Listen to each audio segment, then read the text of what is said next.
sick of palsy.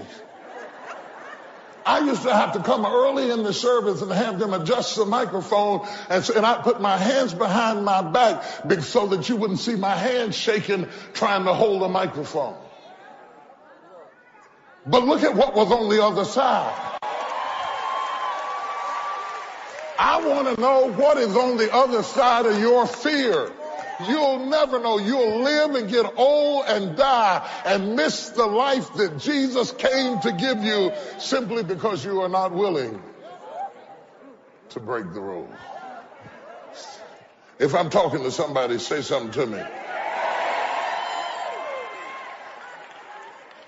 Now, let's model creativity once again.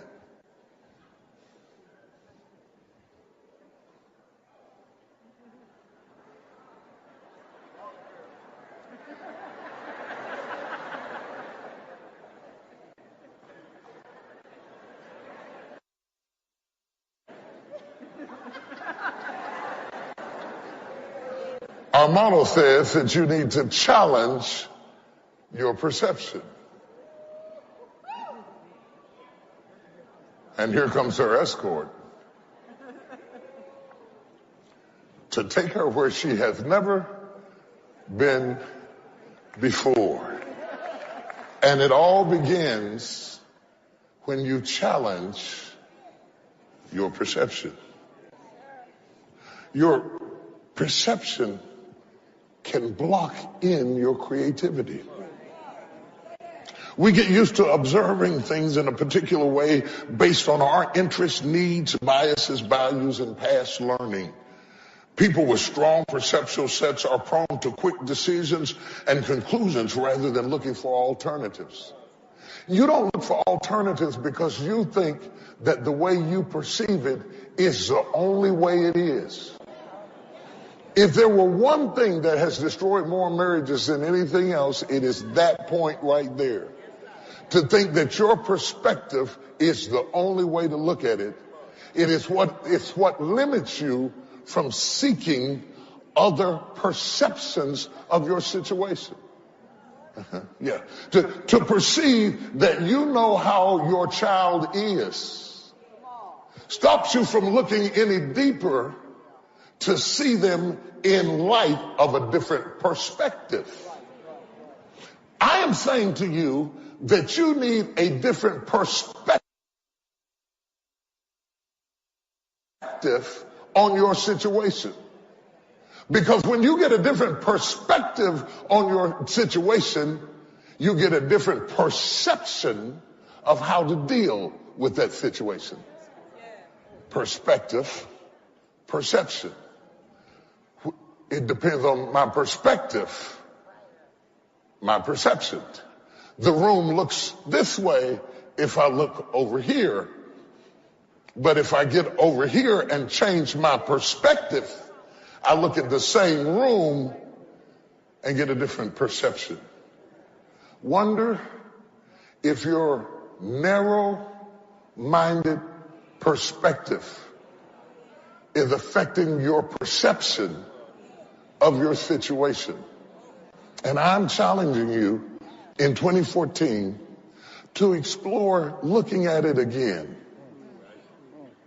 Look at it again. Look at the budget again.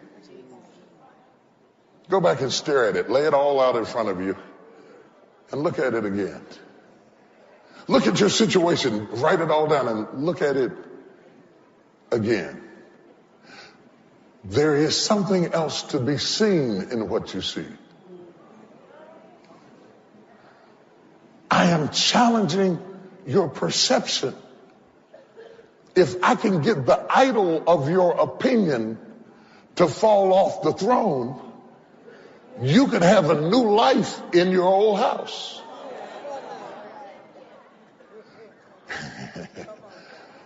If you will dethrone your opinion, you could have a new life in your own house. I'm wondering if your perception of your job is making you miserable. Because if I remember correctly, there was a time you were singing about it.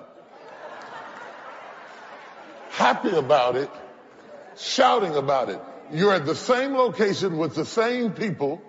Some of you have even gotten a couple of raises, but because your perception has changed, your perspective of what used to be a blessing now becomes horrible. Have you ever seen people who didn't appreciate you until somebody else wanted you?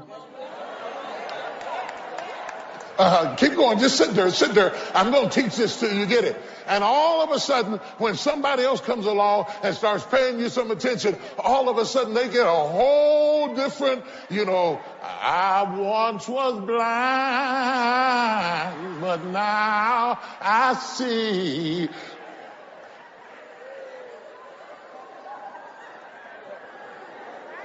Just something to think about. Just something to think about. I got a diagram now I want you to take a look at, and just look at that and tell me.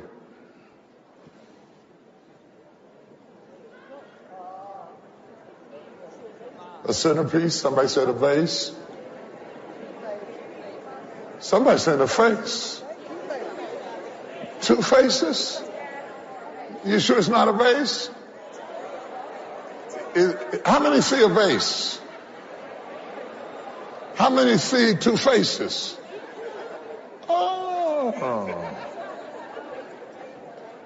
How many of you, as you continue to stare at it, you see both? If you continue to stare at your life, what else would you see in it? If you continue to stare at your life, what else would you see in it? If you continue to stare at your child, what else would you see in him? If you continue to stare at your wife, what else would you see in her? If you continue to stare at your finances, what else would you see in it? If you continue to stare at your talent, what else would you see in it? If you continue to stare at your church, what else would you see in it that you haven't seen before? Because I want to tell you right now, somebody else could take your hand and win with it. Somebody else could play the cards you've been dealt with, and they could win with your hand.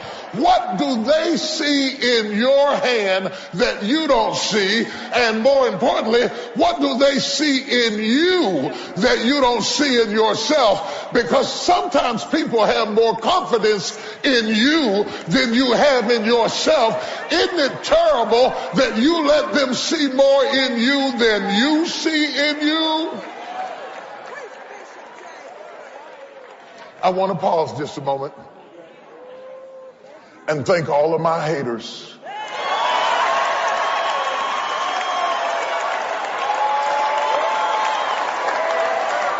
Give me the camera. I want to say how much I appreciate you, because you hated me on a level that I didn't even know I was on. And you hated me so long that I had to go back and stare at myself to see what you saw in me that made you hate me that bad. And I started discovering who I was because you changed my perception.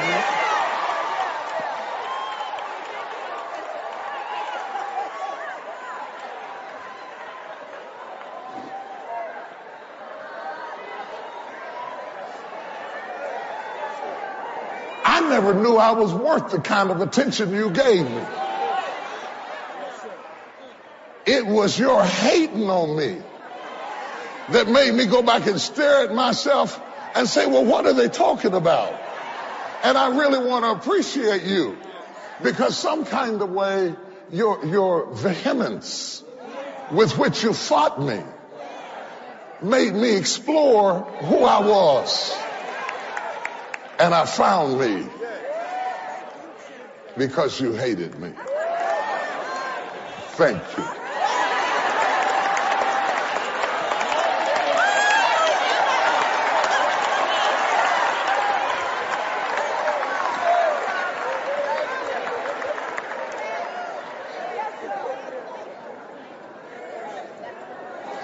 The antithesis of that is you can meet somebody who loves you more than you love yourself, And you won't receive the love on the level they want to give it because they perceive your value more than you perceive your value.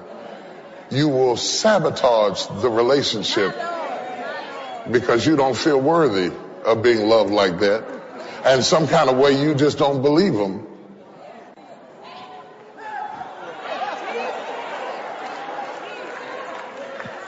You just don't believe them. Or maybe you keep giving them things instead of giving them you because you think the things you give are more valuable than who you are.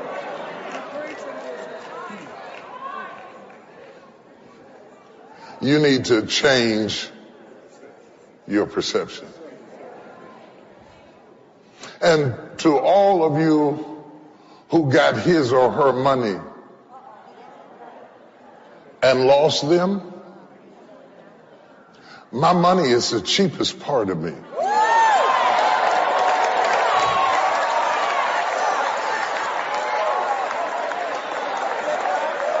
It is the trash of who I am. You must remember, I made the money. The money didn't make me. So if all you got from me is the cash, you can have the cash because the cash can't make me. As long as I got me, I wish somebody heard the words that just came out of my... Touch 3 people and say, change your perception.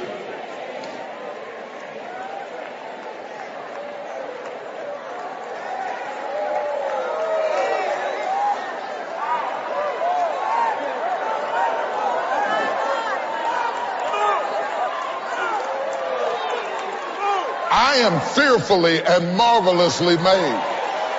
I am created in the image of God himself. I am created to be creative. That means I can lose everything I got and get it again. Because if I said let there be once, I can say let there be. Somebody's about to be restored. You're going to get back what the cankerworms and the palmer worms and the locusts ate up. Wow.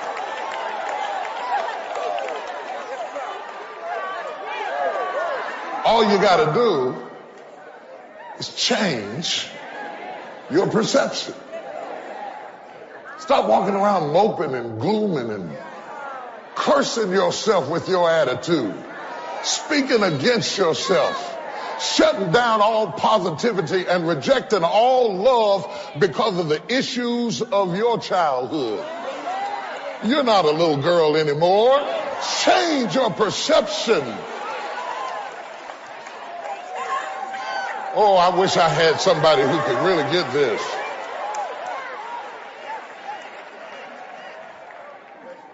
Let's model some creativity again.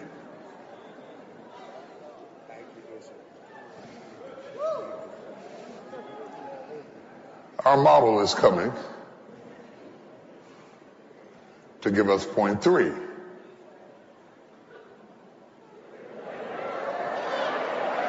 Clear the clutter. And her escort says, well done. Give our model a hand. The clutter are the emotional blocks that stop you from being creative. In writing, it's writer's block. Writer's block. You just can't write for a minute. You just can't think for a minute. I suspect that somebody's life right now is shut down, not by demons, not by witches or warlocks, not by Satan's power. It's the clutter. The clutter that's in your head that's stopping you from being creative. Clutter. That's why David says, he leadeth me beside the still waters. Because in stillness, you can think. In stillness,